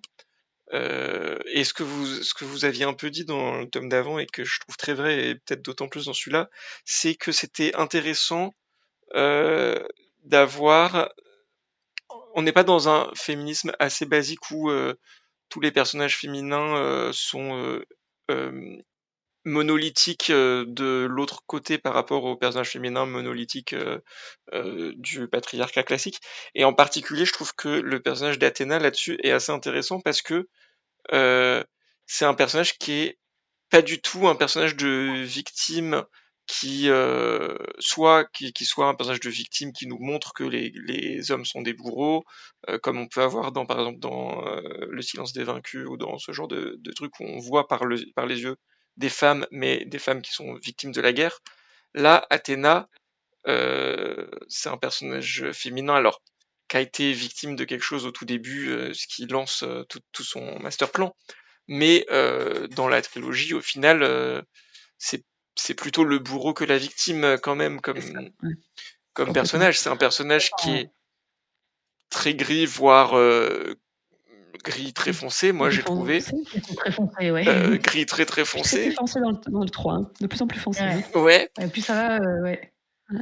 Et ouais, mais justement, c'est aussi intéressant parce que tu sens que elle est dans un engrenage et à la limite, elle est dépassée par sa propre noirceur, en fait. Ouais. Oui, et elle a un peu cet archétype un peu classique du maintenant que j'ai fait tout ça, je peux pas avoir fait tout ça pour rien, quoi. Et je peux plus m'arrêter parce qu'en fait, sinon j'ai fait tout ça pour rien. Donc il faut que ça ait servi à quelque chose. Ouais, puis d'un côté, c'est un peu assumé aussi, hein, parce que les dieux, globalement, et elle est pas très différente d'eux, ils en ont comme rien à foutre des humains du moment qu'ils peuvent atteindre leurs objectifs. Hein. Complètement, ouais. Il y a un mépris quand même des humains. Ouais. À part Prométhée, peut-être, et encore quand ça l'arrange, il les utilise pour des objectifs à plus long terme, mais purée. Et ça, c'était une des thématiques intéressantes aussi d'ailleurs. La relation entre les dieux et les humains, et finalement l'interdépendance des deux. Mais bon, ça c'est très spoilant. Effectivement, c'est un petit détail moi qui m'a beaucoup plu aussi. Et je trouve ça très très intéressant. Moi, hein. Ça commençait déjà, je sais plus dans le 1, mais dans le 2, il y avait des prémices à ça. Ouais. Et ça, c'était très cool, je trouvais. Bah, c'est vrai qu'en plus, Athéna, c'est un personnage qui est pas du tout humanisé par... parce que tu vois, Prométhée, il a quand même un gros attachement pour les humains, et sur les autres personnages, on en a quand même beaucoup qui ont des amants ou des amantes, qui du coup ont des enfants, et qui du coup vont avoir un attachement à certains humains ou certaines humaines. Alors, pas à toutes et tous, parce que la plupart ils ont quand même rien à foutre, mais ça va venir leur donner un peu d'humanité, leur donner un peu de compassion pour en tout cas une partie de la population. Athéna, c'est quand même une déesse qui a pas d'amante chez les humains, et qui du coup en fait a vraiment aucun affect pour eux, et juste les utilise sans pitié, quoi. Et vraiment, c'est vraiment... Moi, j'ai trouvé que c'était un peu une des pires, en fait, au final. Ah oui. Ah oui, complètement. Athéna, Elle est pas sympathique du tout, du tout, du tout. Ah non, c'est vraiment pas un personnage féminin positif. ouais, Mais et vice versa, il y a des personnages masculins extrêmement doux et extrêmement peu dans le cliché de la virilité toxique. Alors qu'on pourrait attendre d'eux une virilité très toxique. oui, Et ça aussi, je trouve que c'est hyper intéressant d'avoir fait de certains des personnages qui vont à l'encontre de ces clichés de la virilité. oui, Et de questionner aussi ça, parce que mine de rien, elle questionne aussi la façon dont l'histoire les retient, ces personnages-là. Et la façon dont elle les décrit et dont le mythe les décrira plus tard. Il y a aussi un espèce de quatrième mur qui est hyper intéressant et pareil, et ça aussi pour moi c'est aussi une des vraies marques du féminisme de l'œuvre, c'est le fait que l'histoire a été écrite par des bonhommes en virilisant beaucoup de choses. Oui. Et effectivement, on a du coup des personnages qui sont très complexes, que ce soit des personnages féminins ou des personnages masculins, avec des personnages féminins qui sont quand même globalement marchés dessus par des hommes, hein, parce que bon, le patriarcat, tout ça, hein, c'est pas, c'est quand même clairement un récit féminin, enfin un récit qui a une vision féminine des choses et qui est, je sais pas si on peut dire, je pense qu'on peut dire féministe, mais pas féministe au sens militant du terme, juste au Oui, c'est pas sens, revendiqué. c'est pas, voilà, c'est juste un récit qui a une vision du monde où on ne va pas gommer le patriarcat et, et où et, et où effectivement on va dénoncer un certain nombre d'actes, mais on n'est pas non plus dans une vision ultra manichéenne, on n'est pas du tout dans une vision tendre, et on n'est pas, et voilà, il y a des femmes qui sont qui sont bien pires que des bonhommes, en particulier Athéna bien sûr. Mais d'un autre côté, on a Zeus, on a d'autres personnages, des personnages masculins humains qui sont des tests. Voilà.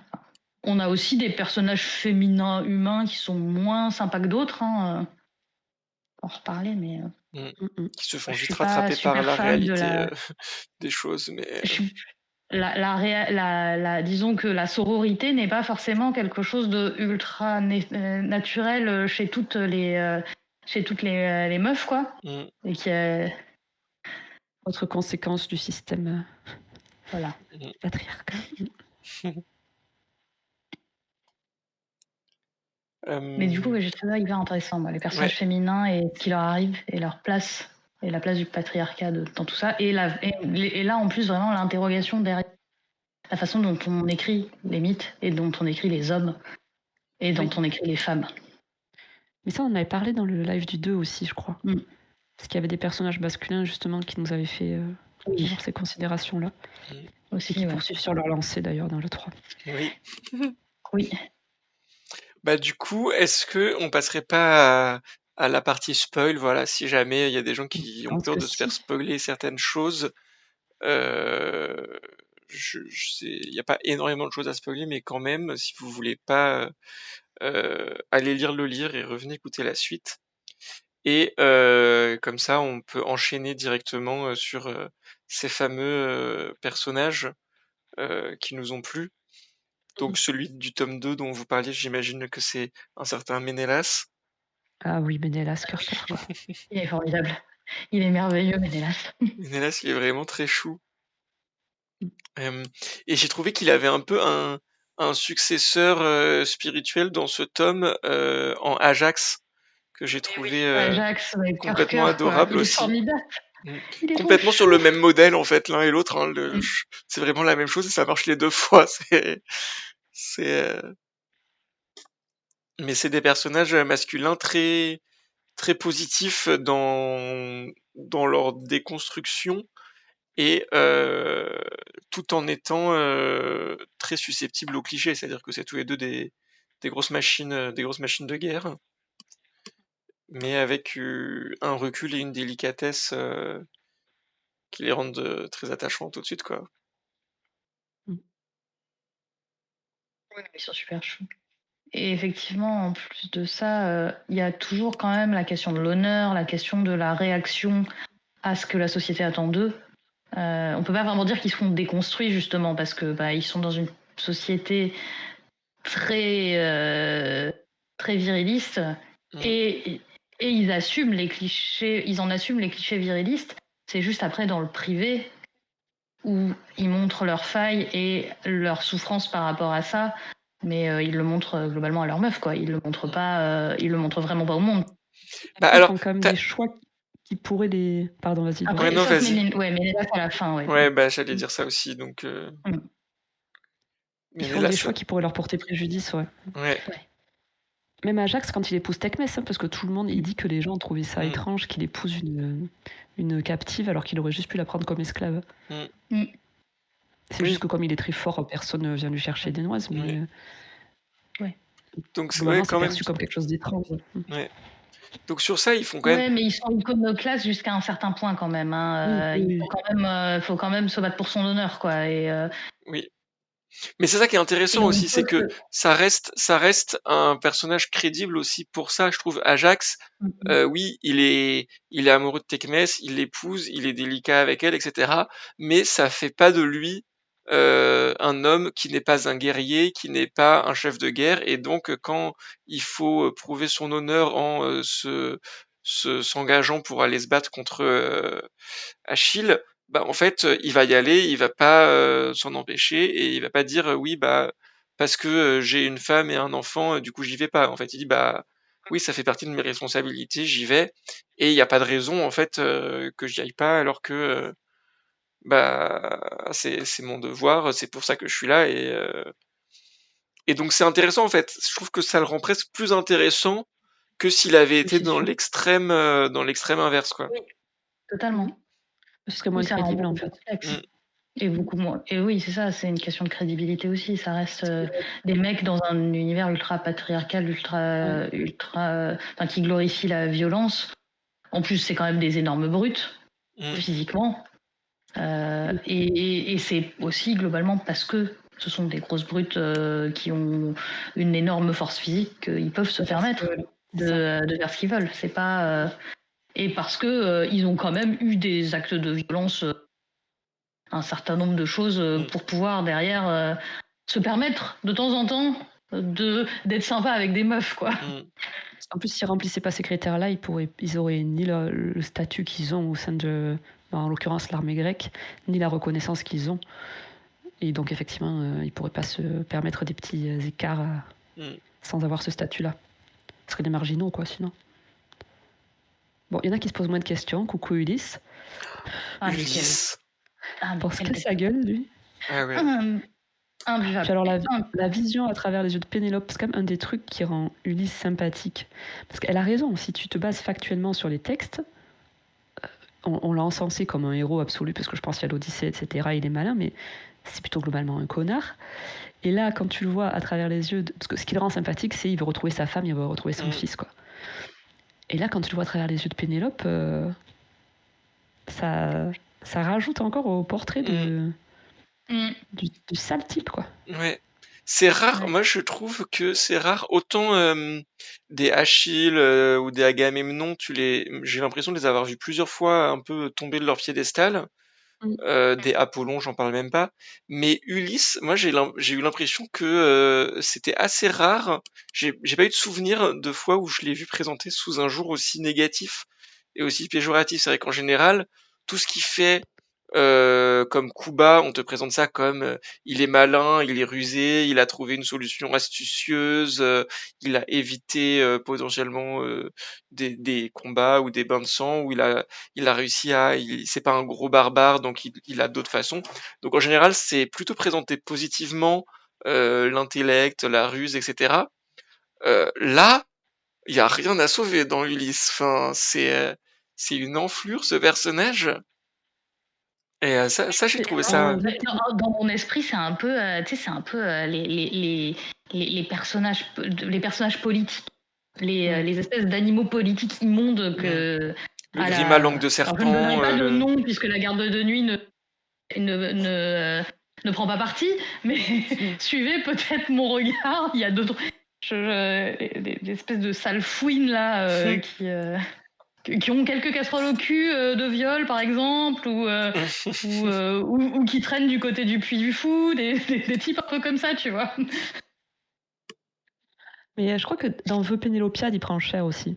Je Ah, crois je que c'est l'ai pas l'Odyssée de lu Pénélope en encore, hein. français. C'est d'un cynisme absolu. Après, bon, je l'ai lu en anglais et sur ma liseuse, donc ça remonte, donc c'est un peu flou, mais je m'attendais pas à ça. En fait, ça fait beaucoup parler. C'est entrecoupé par un chœur des servantes assassinées à la fin de l'Odyssée. Ah. Parce qu'elles ont couché avec les prétendants. Donc déjà, ça donne le ton du truc, quoi. Mais oui, il prend cher aussi. Mais là, c'est vrai qu'il prend parti. Elle le déteste, hein. On a bien compris qu'elle adorait Ménélas Oui. et qu'elle pouvait pas saquer Ulysse, Marine Carteron. Et en plus, c'est tout à fait justifié quand elle explique son point de vue en fin de roman. Mais on le voyait un peu plus nuancé par rapport au portrait dithyrambique qu'on en a quand on fait l'Odyssée en 6e.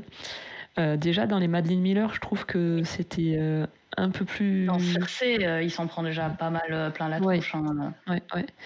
Mais bon, pas autant que là, quand même. Ouais, ça Là, m'avait ouais, moins non, là, marqué vraiment. dans Circé. Là, c'est... Ah là, vraiment, ouais, moi j'ai visualisé un homme politique en fait. Vraiment le mec qui va toujours chercher à ramener la couverture sur lui, à montrer que oui, c'est lui qui a tout fait. Finalement, il a rien fait, mais c'est quand même lui qui a tout fait. Et, vraiment, pour moi, c'est le type même du politicien véreux. C'est un gros opportuniste en plus. Ouais. C'est ça. Et puis, rien pour le sauver, quoi. Il est lâche, Ah, il est pleutre, il est couard, il est désagréable, effectivement. Il a même pas son grand amour avec Pénélope. Enfin, il y a plus rien. c'est ça. Il est même pas si malin que ça en plus, finalement. Non, parce qu'en plus, tout ce qui lui. Il s'adapte. Il s'adapte et puis tous ces trucs vraiment intelligents, c'est Athéna qui lui dit de le faire. Donc, Mais même son fils, le fameux épisode avec Télémaque et la charrue. Et oui. Où en gros on te dit que non, en fait il a pas pu, nanana. Là en gros il voit la chouette et il le fait pas, quoi, quand même.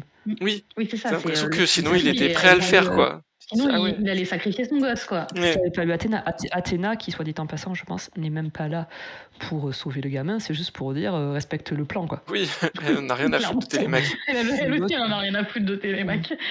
Ils se méritent bien tous les deux, finalement. Ouais, c'est clair. Et tu sens quand même que ça l'embête, Athéna, au moment où il faut sacrifier Ajax pour choisir Ulysse. Tu sens que vraiment, elle est quand même... Il y a quand même un tout petit peu, un brin de conscience, et que évidemment qu'elle va choisir Ulysse à la fin. Bon, de toute façon, on le sait. Mais tu sens quand même que, bon, elle est embêtée et pas juste parce qu'elle s'est fait avoir, mais parce que quand même, elle est consciente que c'est pas son poulain le plus bénéfique. Et c'est d'autant plus injuste que ce soit Ajax face à Ulysse, quoi. Ouais. Quand tu vois Ulysse, j'avais trop le seum à ce moment-là. Franchement, j'étais dégoûté. C'était trop triste, quoi. Ouais. Ah, ça m'a saoulé. Le pauvre Ajax, franchement, ce qu'elle lui fait, ça se fait pas. Puis en plus, en faisant passer ça pour un suicide, quoi. Ouais, elle assume même pas que c'est elle, c'est sa faute, c'est elle la méchante. Ouais.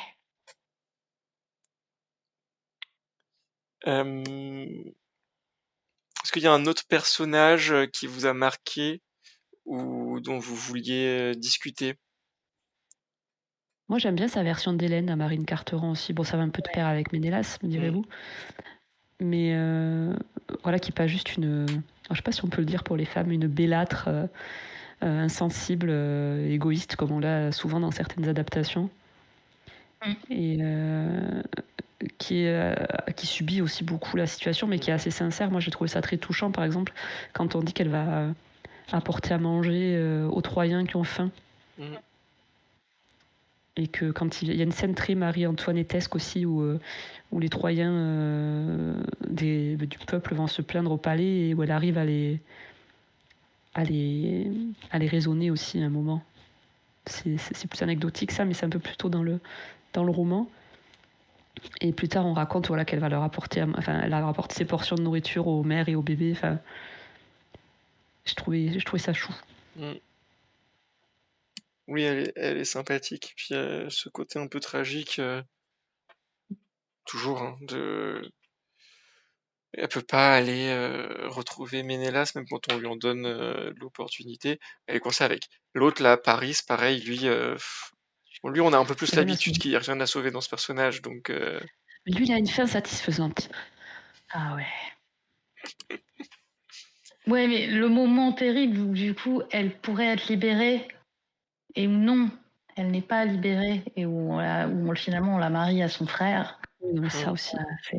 Et où elle est coincée, cette pauvre Hélène. Priam qui Et n'a pas putain, d'épine dorsale aussi. Mm. Mais la mort de Priam, je l'ai trouvée très touchante aussi. Après, je trouvais le passage très beau par contre. Ouais, je l'ai trouvé vraiment très joli. Ouais, tu revois le petit garçon, tu revois Podarcès mm. qui pense appeler. Ouais. Ouais, c'était très. Alors c'est très triste, mais c'est très beau aussi, je trouvais, dans l'écriture. Mm. Oui, en plus, Priam, c'est En disant pas, que c'est pas celui à qui t'en veux le plus, quoi. T'as l'impression que il a un peu fait ce qu'il ouais, il est un peu pouvait. faible, quoi. Non. euh, il s'est un peu fait balloter à droite à gauche, mais Oui, c'est ça. il y a tellement de moments où ils ont pas le choix de toute façon. Ça, c'est des moments un peu frustrants où t'as les humains qui ont juste bah pas le choix. Ils sont là, bah en fait, il faut que je fasse ça parce que bah Ils n'ont pas vraiment de les marge dieux de en ont manœuvre. décidé ainsi. Mm. Mais Mm. Mais j'ai bien aimé aussi bien aimé, ne pas aimer la dynamique entre les Troyennes, du coup, entre Écube et ses filles et ses belles-filles.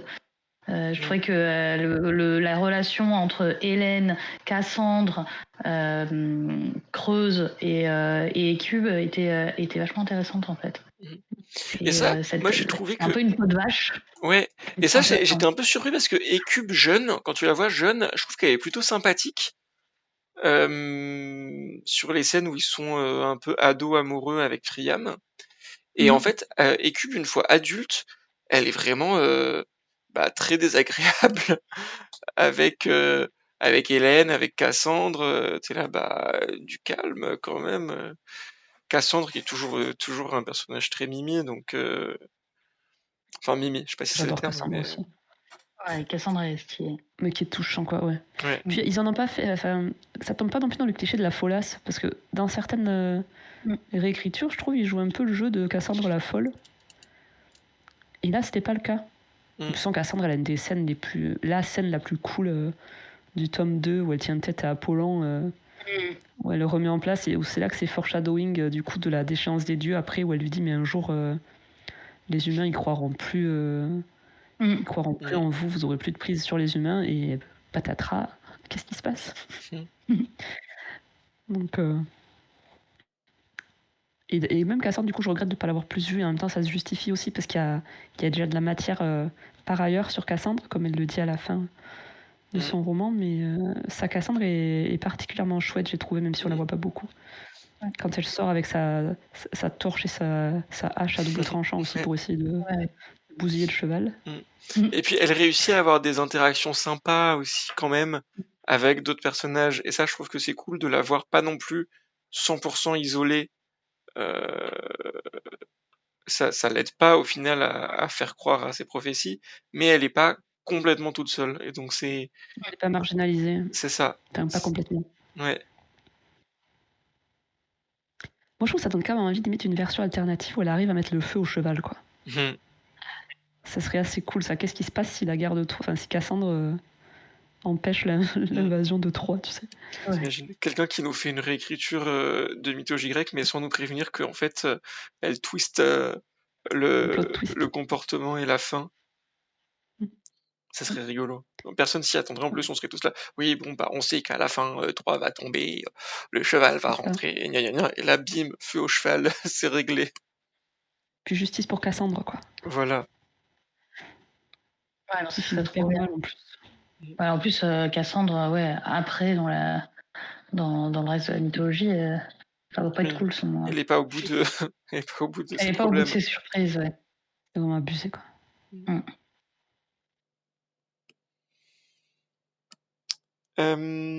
Est-ce que vous avez une scène marquante, une scène préférée, une scène choc? Mmh. Ah, moi, Alors j'ai moi, une scène. j'ai Ah, pardon, vas-y, Neuf. moi, moi, j'ai adoré le sacrifice d'Iphigénie, qui est en fait très anecdotique, hein. On nous montre pas le sacrifice, on nous montre juste Iphigénie avant et ses espoirs, mais même sans trop s'attarder dessus.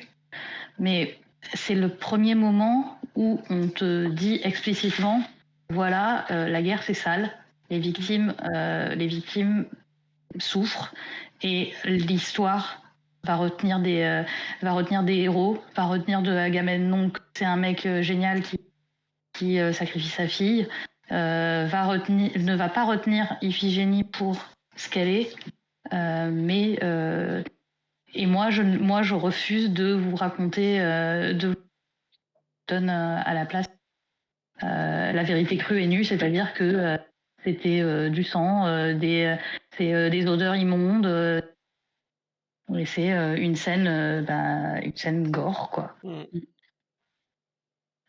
C'est un meurtre, quoi. C'est un Ouais, meurtre d'une enfant. d'une Oui, c'est vrai enfant, que d'une petite fille. Ouais. c'est vrai que c'était très bien raconté. Enfin, très bien raconté. J'entends parce que c'est affreux, mais c'était très bien évoqué, je trouvais. Mmh. Très poignant.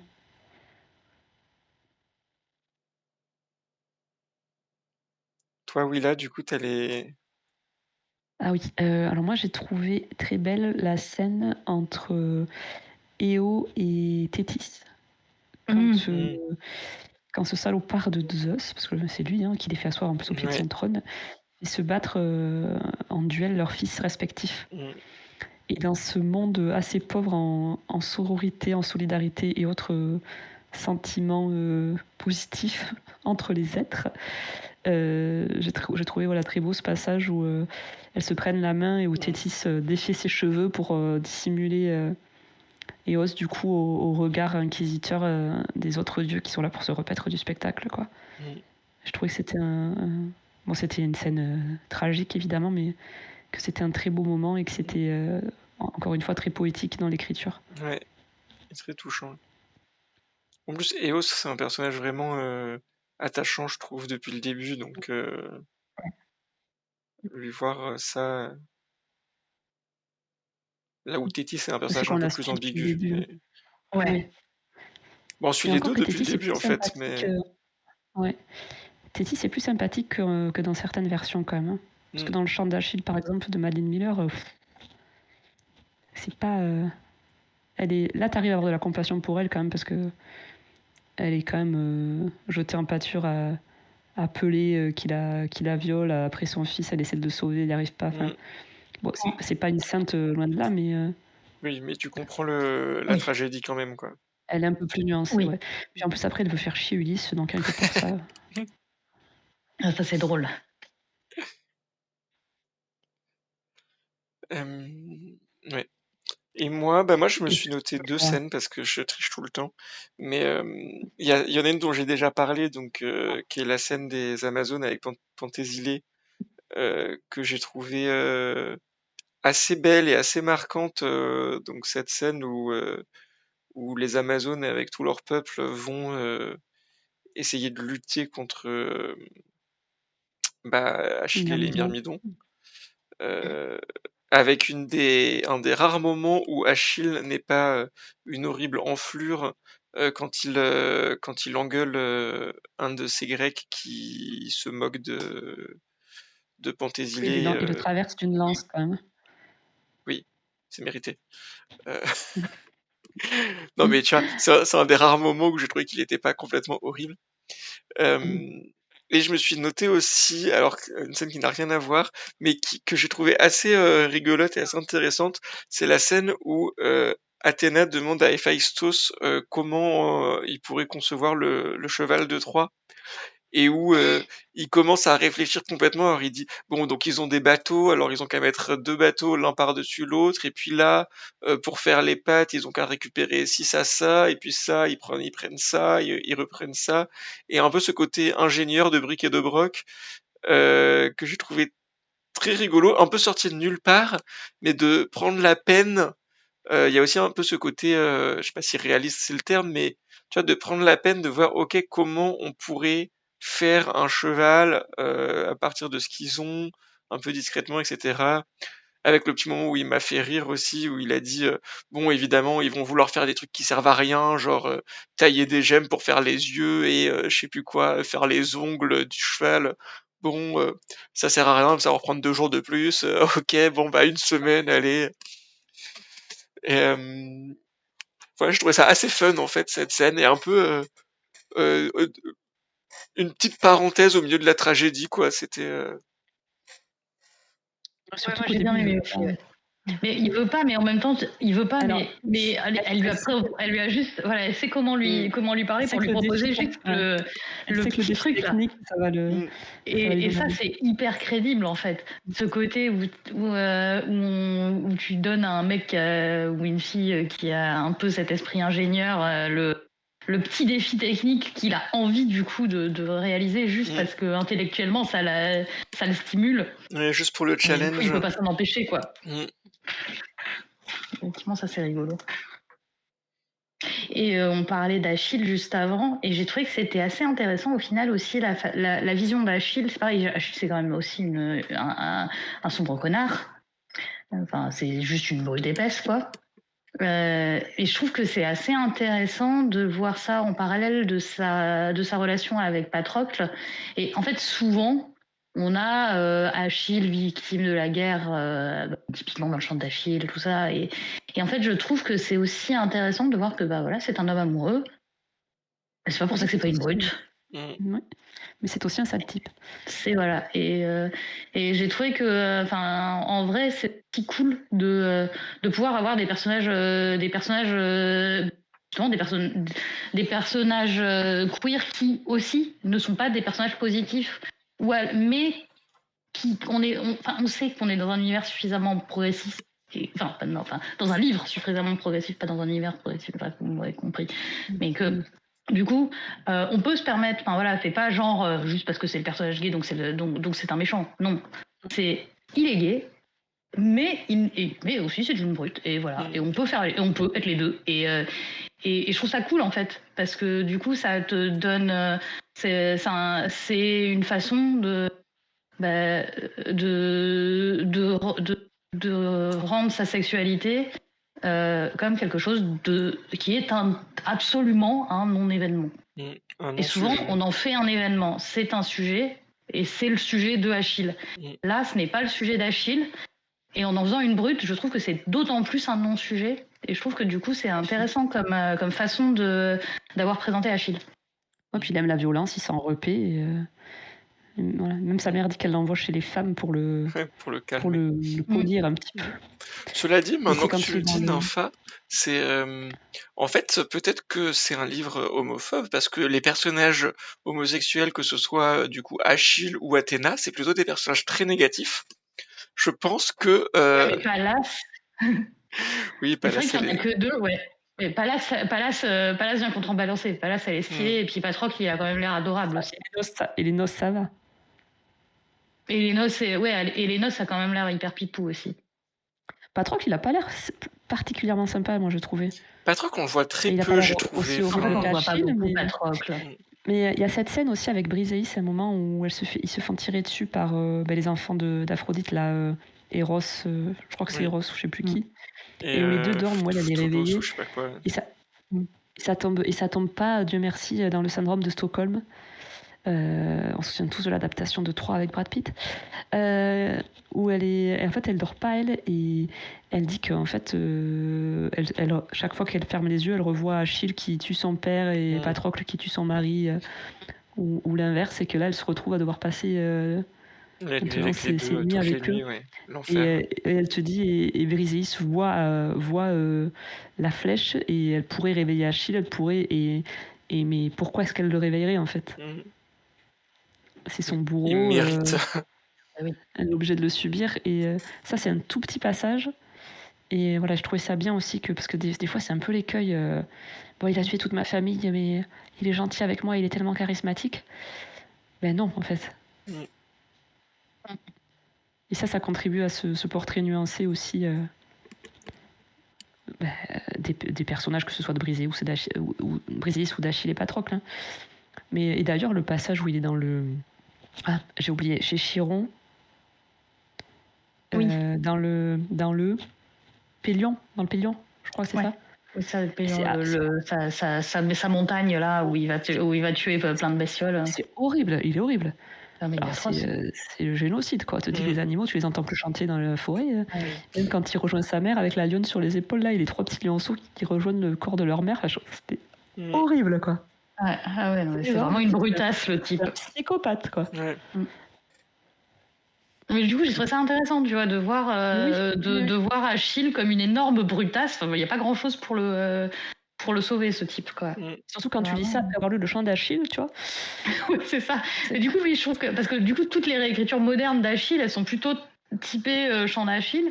Et j'ai trouvé que, enfin voilà, c'était aussi une façon intéressante Ah oui. de, Oui. de faire la chose. Et puis qui détonne moins par rapport au matériau originel, mine de rien. Hein. Parce que bon, c'est pas des gars sympas. Hein. Mm.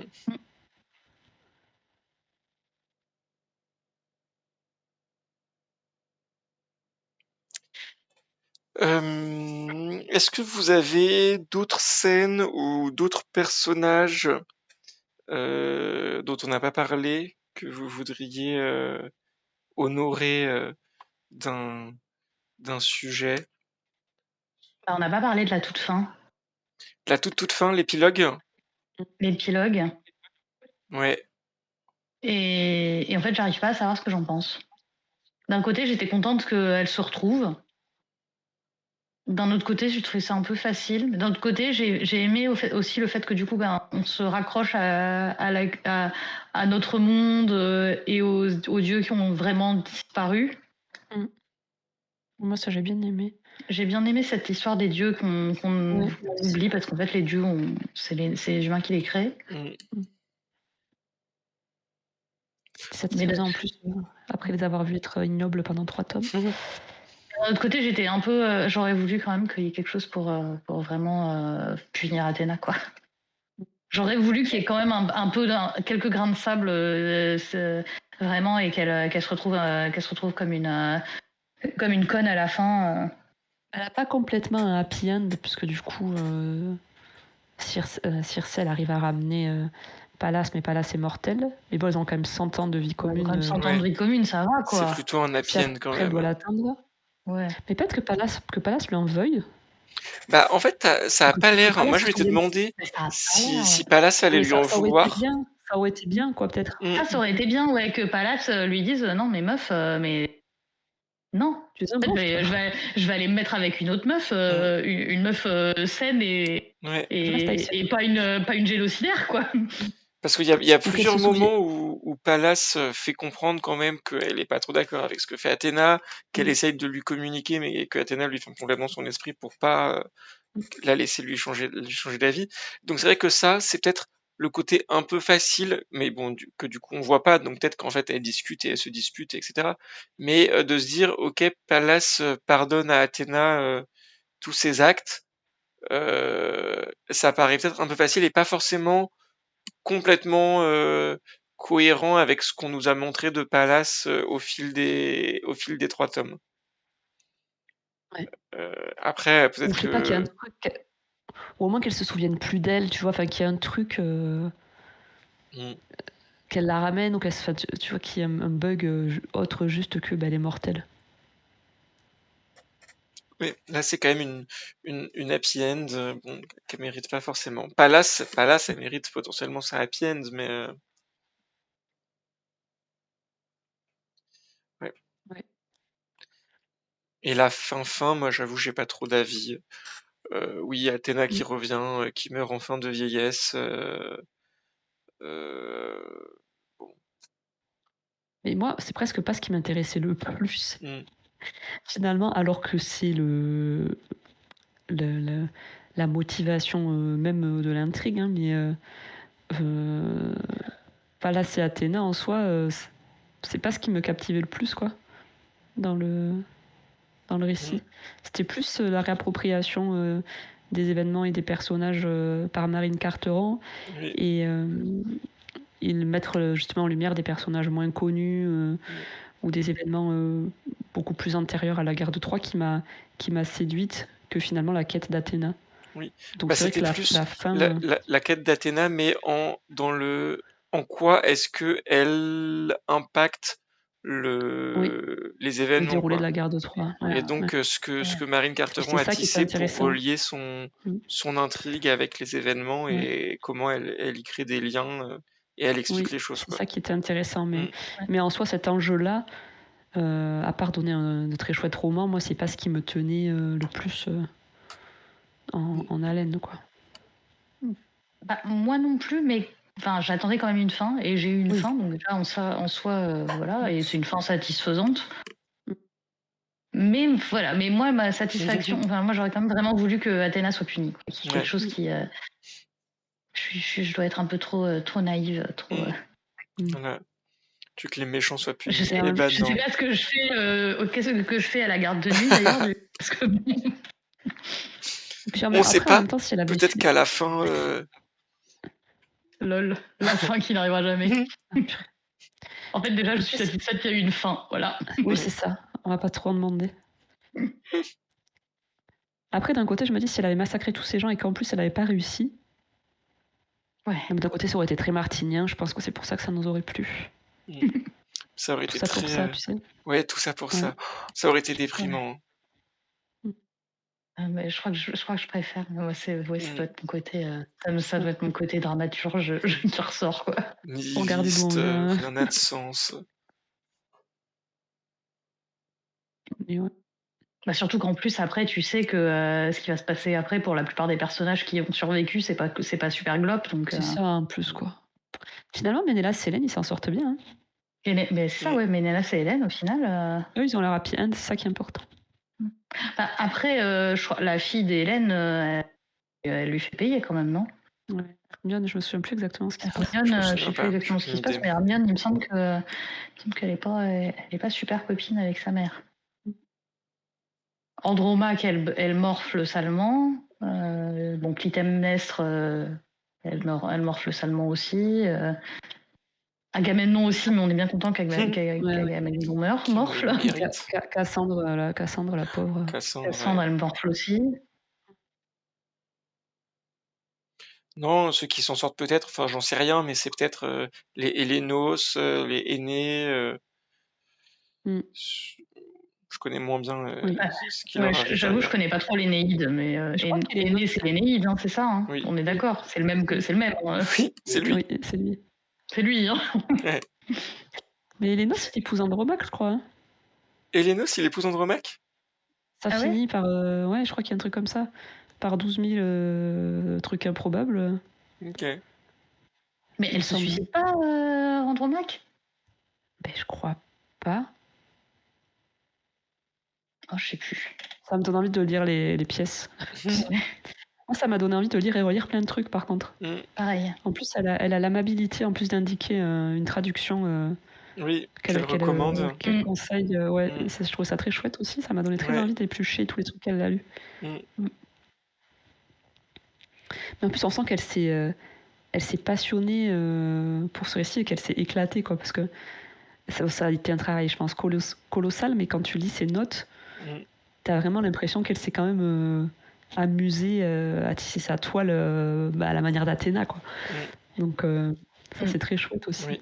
Oui, et t'as l'impression que c'est vraiment sa passion de longue date. Enfin, c'est pas un effet de mode, c'est pas dit ah oui, ça marche bien en ce moment, le young adulte réécriture antique, je vais faire ça aussi. Enfin, là la démarche, elle est très très sourcée et très comment sincère, dire, quoi. Ouais, voilà, sincère. J'avais naïf en tête, je sais pas ça, mais très sincère, ouais. Oui, puis t'es pas non plus dans une approche dark romance. Non, pas du tout. Hyper à la mode. Là, tu vas pas retrouver comment il s'appelle mince. Hadès et Perséphone. Hadès et Perséphone, quoi, voilà. Non, là, on en est loin, quoi. On est Ouais. Non, puis c'est où pas. on ne glamorise pas le. On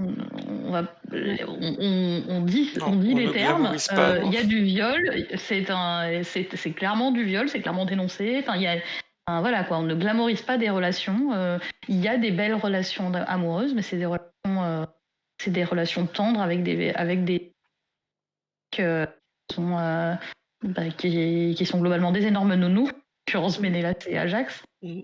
Mais et pour une saga à destination plutôt adolescente, c'est cool aussi. Ça fait des modèles de relations qui sont des C'est bien qu'il y ait cette alternative-là dans Ouais. le C'est paysage ça. éditorial actuel. Et puis voilà, quand tu as quelque chose à raconter, ça donne aussi un bouquin qui n'est pas formaté, quoi. Il y a un vrai propos, il y a une vraie intention, il y a une qualité d'écriture. C'est pas quelque chose, comme vous disiez, qui a été publié parce que il fallait coller à la mode éditoriale du moment. Alors, si ça peut lui permettre d'avoir de la visibilité parce que ça correspond à une mode, tant mieux. Mais on n'est pas dans les stéréotypes d'un truc tout pré-mâché, quoi, pour juste coller aux attentes du lectorat. Et ça, c'est quand même très très chouette.